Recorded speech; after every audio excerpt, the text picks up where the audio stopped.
मेरा नाम बुशरा है। मैं 24 साल की हूँ। मैं एक मिडिल क्लास घर की बहू हूँ। मेरा हस्बैंड फारहन एक बैंक में मैनेजर है। सुबह 8 बजे निकाल जाता है और रात 10 बजे थाका हरा घर आता है। घर में 3 बच्चे हैं। बड़ा बेटा 11 साल का, बीच वाली बेटी 8 साल की और सबसे छोटा 5 साल का।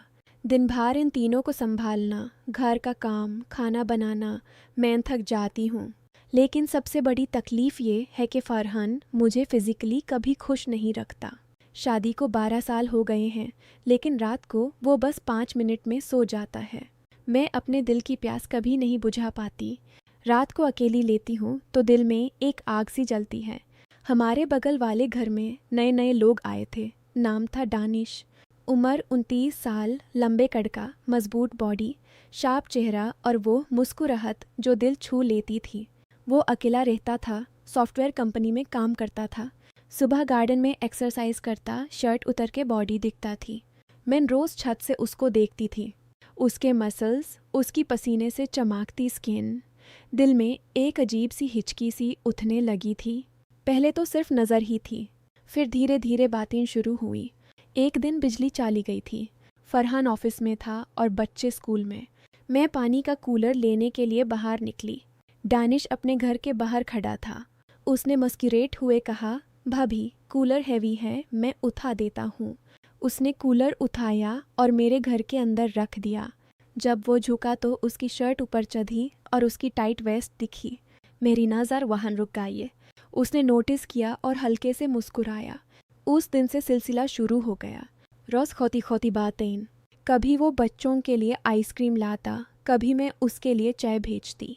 फरहान को कभी शक नहीं होता था क्योंकि दानिश बहुत रिस्पेक्टफुल दिखता था, लेकिन मैं जानती थी कि उसकी नज़र मेरे चेहरे से नीचे भी जाती है। एक शाम जब फरहान ऑफिस टूर पे चला गया और बच्चे सोने के बाद मैं अकेली थी, दानिश ने दरवाज़ा नॉक किया। उसने हाथ में एक पैकेट पकड़ा हुआ था। भाभी, आपके लिए स्पेशल परफ्यूम लाया हूँ, आपको पसंद आएगा। मैं पैकेट लेते वक्त उसके हाथ से मेरा हाथ लगा। बाइले से डाउट गई। मैंने उसको अंदर बुला लिया। हम दोनों ड्राइंग रूम में बैठ गए। वो मेरे बिल्कुल पास बैठा। उसकी टांगें मेरी टांगों से टच हो रही थी।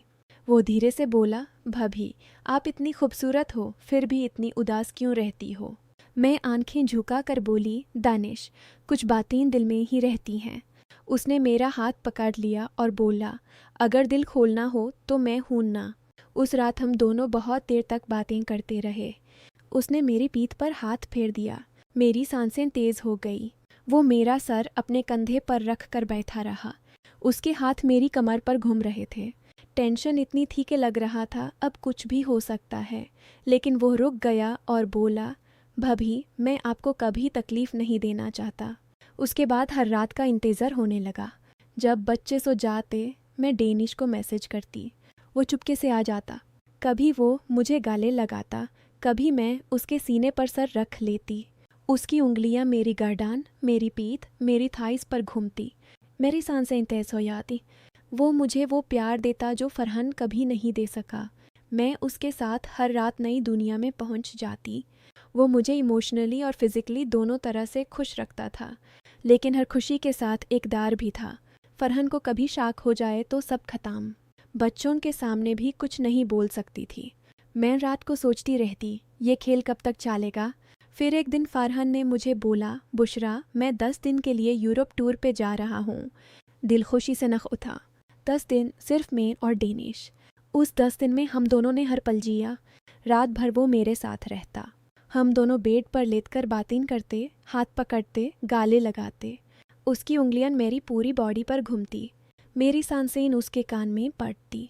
वो मुझे वो सुकून देता जो मैं 12 साल से तरास रही थी। लेकिन जब फरहान वापस आने वाला था, मैंने दानिश से कहा, अब यह सिलसिला बैंड करना पड़ेगा। दानिश ने मेरा चेहरा अपने हाथों में लिया और बोला, भाभी मैं आपको कभी नहीं छोड़ सकता। फरहान घर आया। सब नॉर्मल था, लेकिन मैं और दानिश के बीच अब एक नई अंडरस्टैंडिंग थी। हर रात जब फरहान सो जाता, मैं चुपके से दानिश को मैसेज करती। वो मुझे वो प्यार देता जो मैं चाहती थी।